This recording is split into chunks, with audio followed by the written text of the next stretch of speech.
이제 느헤미야 마지막 장입니다. 근데 오늘 느헤미야 고백, 이 개혁이라고 하는 그 장에 보면 중간중간에 하나님이여 나를 기억하시고 복을 주시옵소서라고 말하는 부분이 있습니다. 얼핏 듣기에는 아니 본인이 하나님의 일을 한다고 개혁을 한다고 해놓고 결국 이 모든 것을 자기의 공로로 돌리는가라고 읽혀질 수도 있겠지만 오늘 이 본문을 유심히 살펴보면 정말 전방위적으로 느헤미야는 어떤 규율을 세워가고 있습니다.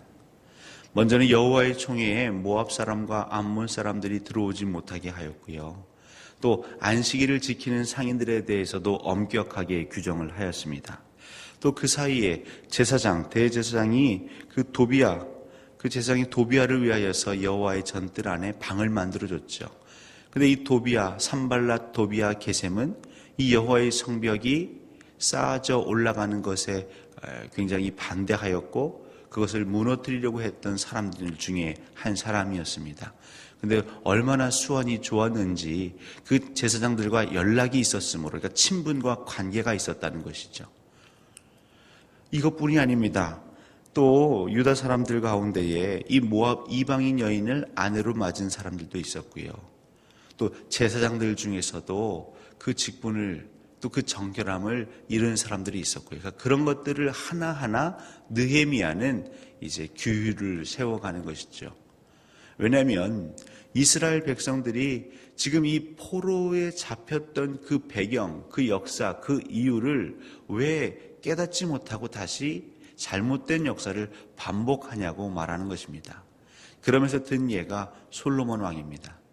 솔로몬은 정말 그 당대, 그 전과 후로도 비길 데 없었던 왕이었지만 그가 결국 무너지고 하나님으로부터 어떻게 보면 버림받았던 그 결정적인 이유가 이방 여인 때문이죠.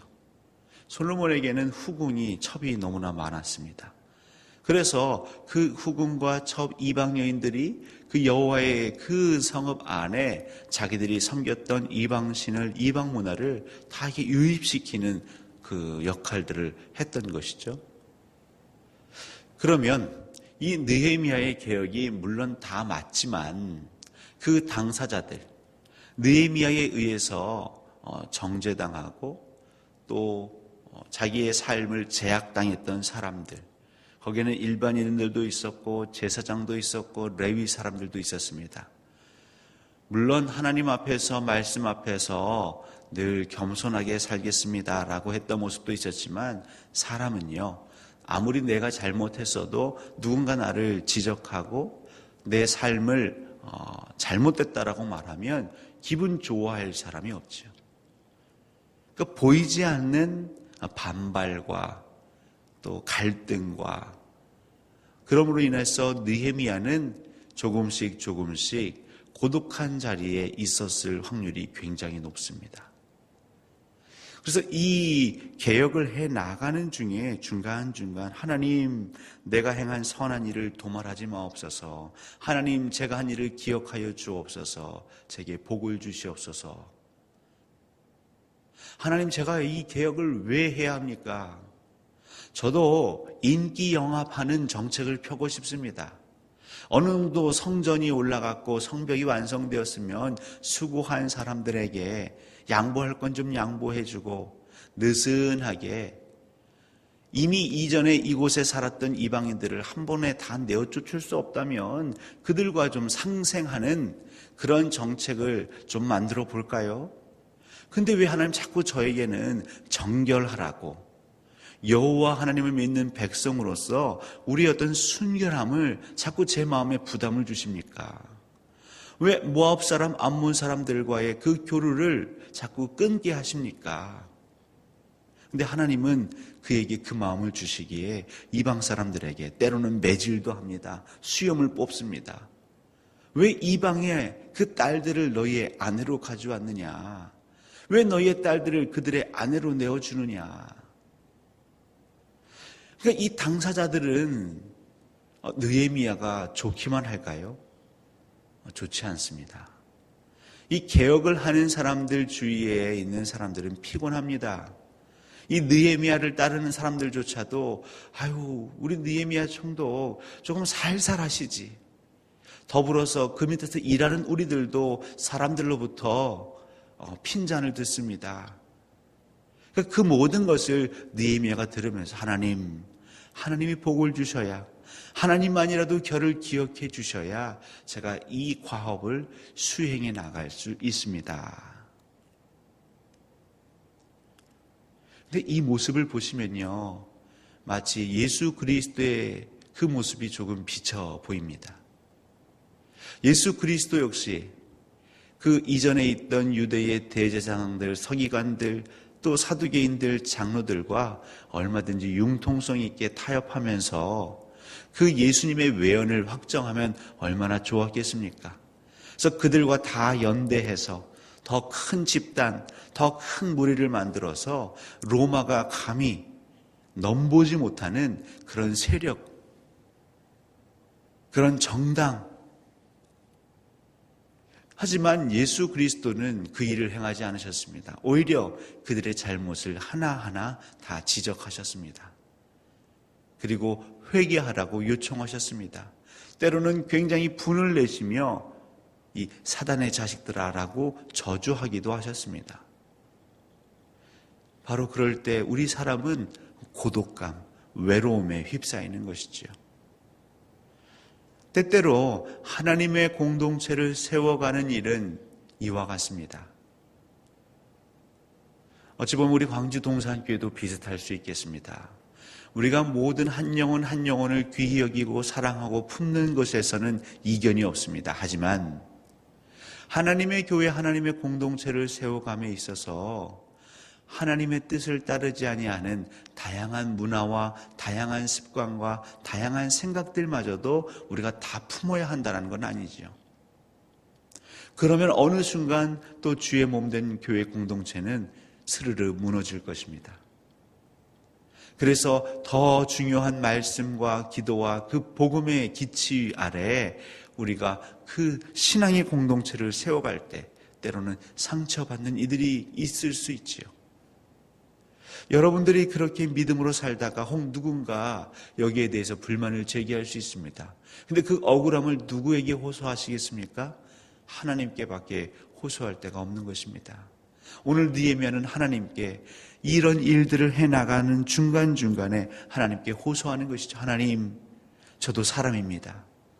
저 사람들의 따가운 시선을 제가 감당하기가 어렵습니다. 하늘을 바라보니 하나님의 인자와 자비의 그 얼굴로 그 은혜와 평강을 제게 비춰 주옵소서. 그리고 제가 이 거룩한 하나님 나라의 과업을 끝까지 완수하게 하옵소서. 바로 느헤미야 13장은 그렇게 기록된 것이지요. 그리고 이 13장 말씀은 사실 끝난 건 아닙니다. 마치 사도행전 28장으로 끝나지 않고 그 이후에도 계속해서 성령 하나님의 역사에 의해서 이 땅에 하나님의 교회가 세워지는 것처럼 이 느헤미야의 개혁은 오늘까지 계속되어 온 것이고 앞으로도 이어질 것입니다. 하나님은 끊임없이 느헤미야 같은 자들을 불러 세우십니다.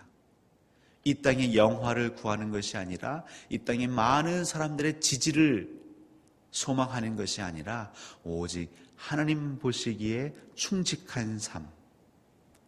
나를 이곳 유다 땅의 총독으로 세우신 목적은 내 역사에, 이스라엘 역사에 내 이름이 정말 오래오래 기록되기 위해서가 아니라 하나님이 나를 이 총독으로 세우신 것은 하나님의 백성 거룩한 이스라엘 그 선민 공동체로 이들을 회복시키게 하시는 하나님의 뜻을 내가 수행하기 위함이다. 이것을 마치 저에게 적용해 보자면 저는 광주 동산교회 성도님들로부터 인정받고 칭찬받고 물론 그것도 중요할지 모르겠지만 그보다 더 중요한 것은 이 교회 공동체가 하나님을 기쁘시게 하는 공동체로 우뚝 그리고 든든히 서기 위해서 하나님 저를 이곳에 부르셨다. 마찬가지입니다. 여기 앉아 계신 우리 장로님들, 권사님들, 집사님들, 하나님께서 여러분들 이곳에 부르신 것은 내가 우리 교회 성도들에게 혹은 교육자들에게 늘 칭찬받고 인정받는 자로 서기 위함이 아니라 내가 선 이 자리에서 이 광주 동산교회를 또 내가 있는 가정과 일터를 하나님 보시기에 거룩하고 성결한 그 모임으로 만들어가기 위해 나를 부르셨다. 근데 때때로 내가 하는 얘기가 상대방에겐 싫은 소리가 되겠죠. 죄 가운데 어둠 가운데 있는 사람들은 빛이 비추면 싫어한다고 하였습니다. 하지만 그 빛에 조금씩 익숙해지면 오히려 나중에는 그 어둠을 싫어하게 되는 것이지요.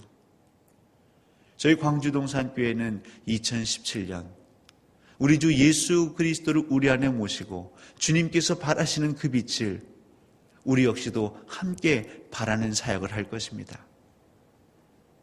말씀 안에 거하며 하나님이 계속해서 우리에게 주시는 그 마음, 그 열정, 하나님, 우리가 정말 하나님 앞에 정결한 공동체가 되게 하옵소서. 여호와 하나님을 분명하게 믿고 정말 말씀이 우리를 변화시키시며 무엇보다 성령님이 오늘도 우리와 동행하신다는, 우리는 할 수 없지만 성부, 성자, 성령 하나님이 이 거룩한 개혁을 완수하실 거라는 그 확신 가운데 여러분 좀 힘드시고 지치고 또 주변으로부터 따가운 눈총을 받을 때에도 느헤미야처럼 하늘을 우러러 하나님, 저를 기억해 주십시오. 많은 사람들은 오해하고 또 저를 미워하지만 하나님만큼은 저를 기억해 주십시오. 그래야 제가 힘이 나지 않겠습니까? 하나님, 제게 복 주십시오. 포기하지 않고 이 자리, 이 사역, 이 사명을 끝까지 잘 지켜나갈 수 있도록 하나님 복을 주시옵소서. 오늘도 이 느헤미야 같은 이 복된 고백, 신앙의 고백으로 여러분의 가정과 일터 그리고 우리 광주 동산교회를 든든히 세워나가시기를 주님의 이름으로 간절히 소원합니다.